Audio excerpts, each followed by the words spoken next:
Bismillahirrahmanirrahim. Assalamu alaikum. This is Aisha Nawaz of your biology teacher. Hopefully all are perfectly fine with the grace of Allah Almighty. So start with the name of Allah and with the new topic. The topic is mechanism of enzymes action.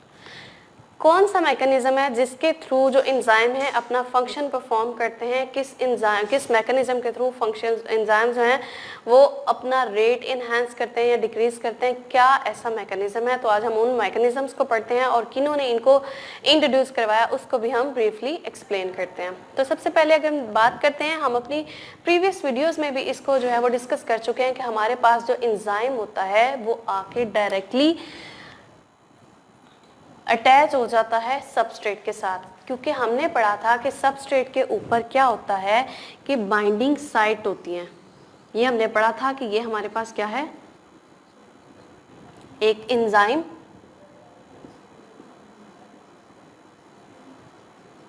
ये हमारे पास क्या है, एक substrate.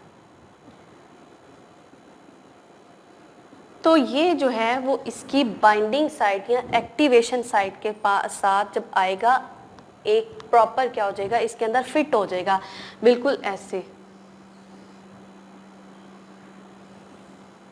ये बिल्कुल fit हो जाएगा। जब ये सबस्ट्रेट एंजाइम के साथ आके अटैच हो जाएगा, एंजाइम प्लस सबस्ट्रेट, तो ये क्या बना देगा हमारे पास, एंजाइम सबस्ट्रेट कॉम्प्लेक्स। ये हमारे पास क्या बन जाएगा, एक एंजाइम सबस्ट्रेट कॉम्प्लेक्स। जब ये कॉम्प्लेक्स तैयार हो जाएगा ये जो एंजाइम है इस सबस्ट्रेट के एक्शन को क्या कर देगा, स्पीड करेगा, बूस्ट अप करेगा। तो फिर जो है ये हमारे पास सबस्ट्रेट ये ब्रेक डाउन हो जाएगा और ये किस में कन्वर्ट हो जाएगा, हमारे पास प्रोडक्ट्स में। ऐसे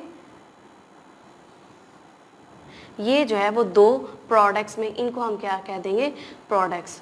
ये किस में कन्वर्ट हो जाएगा, प्रोडक्ट्स में। और एंजाइम, हमने पहले ये बात की कि एंजाइम कभी भी रिएक्शन में इन्वॉल्व नहीं होता, उसकी वर्किंग जस्ट इतनी सी है कि वो किसी भी केमिकल रिएक्शन को बूस्ट अप करता है, स्पीड अप करता है। वो खुद इन्वॉल्व या खुद इसका पार्ट नहीं बनता, वो सिर्फ इसको क्या करेगा, स्पीडली करेगा। जब इसके प्रोडक्ट्स बन जाते हैं तो फिर ये जो एंजाइम होता है ये सेपरेट हो जाता है, किस फॉर्म में, एंजाइम हमारे पास सेपरेट हो गया और जो एंड प्रोडक्ट्स हैं वो हमारे पास किस में कन्वर्ट हो गए, पी में, प्रोडक्ट्स में। अब हम देखते हैं कि इस तरह के इस मैकेनिज्म को एक्सप्लेन किसने किया। सबसे पहले अगर हम बात करते हैं 1894 में एमाइल फिशर थे। ये क्या थे, एक जर्मन केमिस्ट थे, जर्मनी के केमिस्ट थे। इन्होंने क्या किया कि एक मॉडल पेश किया, लॉक एंड की मॉडल। लॉक एंड की मॉडल के अकॉर्डिंग इन्होंने बताया कि जैसा लॉक होता है उसी तरह की उसमें फिट होती है। अगर हमारे पास लॉक चेंज है और की भी चेंज है, उन दोनों को हम आपस में जितना मर्जी फिट करते रहें लेकिन लॉक ओपन नहीं होगा तब तक जब तक उसकी जो है डिज़ायरेबल की उसमें ना इंड्यूस की जाए। तो इसलिए इन्होंने इसको लॉक एंड की मॉडल का नाम दिया कि जैसा हमारे पास सबस्ट्रेट होगा वैसा ही एंजाइम, मतलब ये कि जो इसकी एक्टिवेशन साइट होगी, बाइंडिंग साइट होगी, वो स्पेसिफिक होगी बिल्कुल उस तरह की जिस तरह की हमारे पास सबस्ट्रेट की साइट होगी।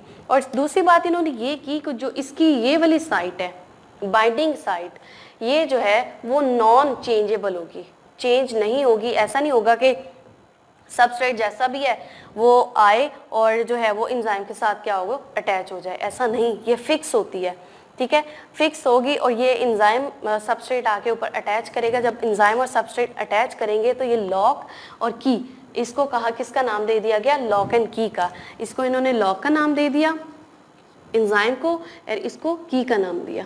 लॉक एंड की जो है वो जब ये दोनों आपस में बाइंड करेंगे तो ये किस तरह से क्या बन जाएगा, एक लॉक एंड की। और लॉक एंड की एक दूसरे में फिट हो गए, इसलिए इनको किसका नाम दे दिया, लॉक एंड की मॉडल। ये मॉडल पेश किया इनका। ये मॉडल जो था ये बहुत ज़्यादा जो है वो फेमस हुआ इनकी वजह से, क्योंकि ये इसको एक्सप्लेन काफ़ी अच्छे तरीके से करता था। लेकिन फिर भी कुछ इसमें ड्रॉबैक्स थे। उसके बाद 1958 में डेनियल कोस्टलाइन थे, ये थे अमेरिकन फिजिशियन थे, बायोलॉजिस्ट थे। इन्होंने क्या किया, इंड्यूस्ड फिट मॉडल के नाम से एक मॉडल पेश किया।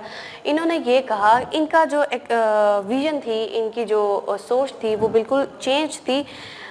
लॉक एंड की मॉडल से इन्होंने इसको इस तरह से इंट्रोड्यूस करवाया कि ये इंड्यूस फिट मॉडल है, कि हमारे पास जो एंजाइम होगा वो अपनी शेप चेंज कर सकता है, ऐसा नहीं कि वो फिक्स मॉडल है, अपनी शेप चेंज कर सकता है। एंजाइम जैसे ही सबस्ट्रेट आएगा, एंजाइम अपने आप को मोल्ड कर लेगा उसकी शेप के अकॉर्डिंग। जैसी इसकी शेप होगी सबस्ट्रेट की, वैसा एंजाइम क्या करेगा, आके उसके ऊपर अटैच हो जाएगा और दोनों क्या करेंगे, एक कॉम्प्लेक्स बना देंगे। जब कॉम्प्लेक्स बनाएंगे तो एट द एंड हमारे पास रिजल्ट में प्रोडक्ट्स बनेंगे। तो इनका ये जो मॉडल था, इन्होंने इसको इंड्यूस फिट, मतलब ये नॉन चेंजेबल है, इंड्यूस करवाएंगे और इसमें ये आके फिट हो जाएगा सबस्ट्रेट।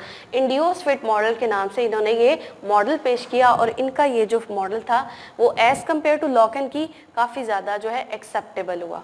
तो ये था हमारे पास मैकेनिज्म। इससे नेक्स्ट हम देखते हैं स्पेसिफिसिटी हमारे पास क्या होती है। तो अब हम बात करते हैं स्पेसिफिसिटी ऑफ एंजाइम। हमारी बॉडी में अगर देखा जाए तो 2000 जो प्लस केमिकल रिएक्शंस होते हैं, ये केमिकल रिएक्शंस उसी एंजाइम्स के थ्रू होते हैं। और हम ये भी देखते हैं कि हर एंजाइम जो है वो स्पेसिफिक होता है सबस्ट्रेट के लिए। ये हम पिछले लेक्चर्स में बार बार पढ़ते आ रहे हैं कि एंजाइम्स जो है वो स्पेसिफिक है अपने सबस्ट्रेट के लिए, और सबस्ट्रेट एक्शन के लिए क्या है, स्पेसिफिक होता है।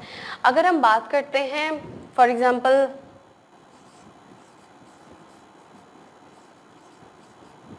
अब ये जो प्रोटीएज एंजाइम है, प्रोटीएज एंजाइम, इसका काम ये होता है, ये प्रोटीन की क्या करता है, डाइजेशन करता है इन द स्टमक। अगर हम दूसरी बात करते हैं, ये डाइजेशन कर रहा है कहाँ पे, स्टमक में, किसकी, प्रोटीन्स की, या प्रोटीन के जितने भी प्रोडक्ट्स हैं, जितने भी चीज़ें प्रोटीन से बनती हैं उनकी क्या करता है, डाइजेशन करता है। ये तो हमारे पास एक केस हो गया। दूसरी हमने बात की अमाइलेज की, दूसरी साइड पे हम बात करते हैं किसकी, अमाइलेज की। ये हमारे पास एक एंजाइम है, ये हमारे पास दूसरा एंजाइम है। अगर हम अमाइलेज की बात करते हैं तो अमाइलेज क्या करता है, डाइजेशन करता है किसकी, स्टार्च की।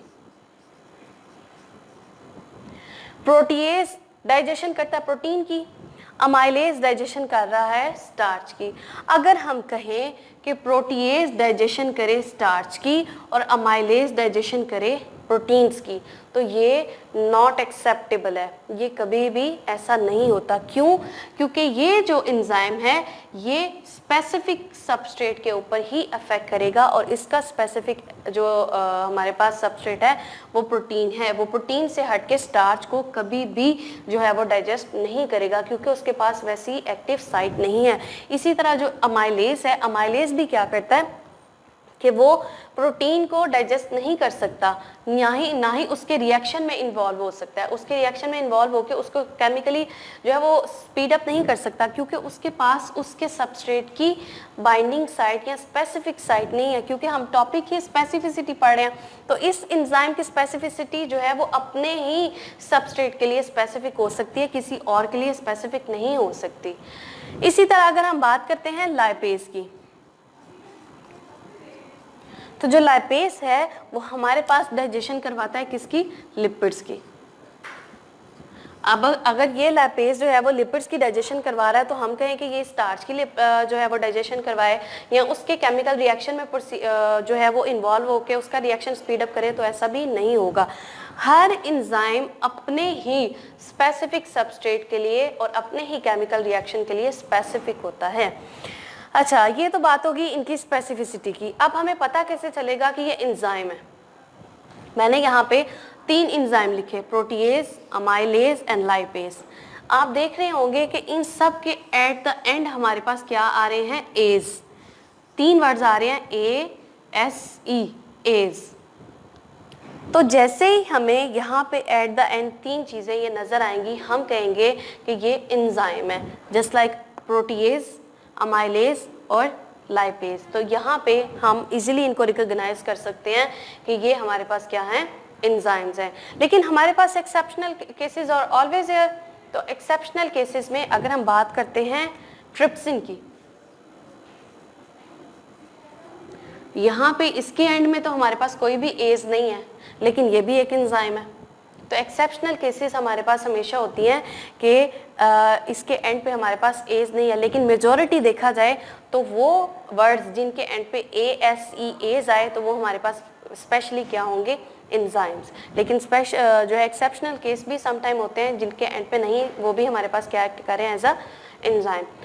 ये थी हमारे पास स्पेसिफिसिटी। और हम ये भी देखते हैं एट द एंड, हम कहें कि हर जो है एंजाइम उसकी ज्योमेट्रिक शेप होती है, जो एंजाइम या फिर सबस्ट्रेट और एक दूसरे से मैचेबल एंजाइम और सबस्ट्रेट आके एक दूसरे के साथ अटैच करेंगे, अपनी ज्योमेट्रिक शेप को रिकॉग्नाइज करेंगे। फॉर एग्जांपल एक हमारे पास इस तरह से है सबस्ट्रेट है, तो एंजाइम भी इसी ज्योमेट्रिक शेप का होगा और वो क्या करेगा, आके इसमें अपने जो है मॉडल में फिट हो जाएगा। तो ये हमारे पास क्या हो जाते हैं, इनकी specific site, specific binding site. ये था आज का हमारा टॉपिक, ये और यही इसी टॉपिक के साथ हमारा चैप्टर एंड हो जाता है। इंशाल्लाह ताला हम अपने नेक्स्ट जो है वो चैप्टर के साथ इंशाल्लाह नेक्स्ट वीडियो में मिलते हैं। तब तक के लिए अल्लाह हाफिज़, कीप वॉचिंग, स्टे ब्लेस्ड।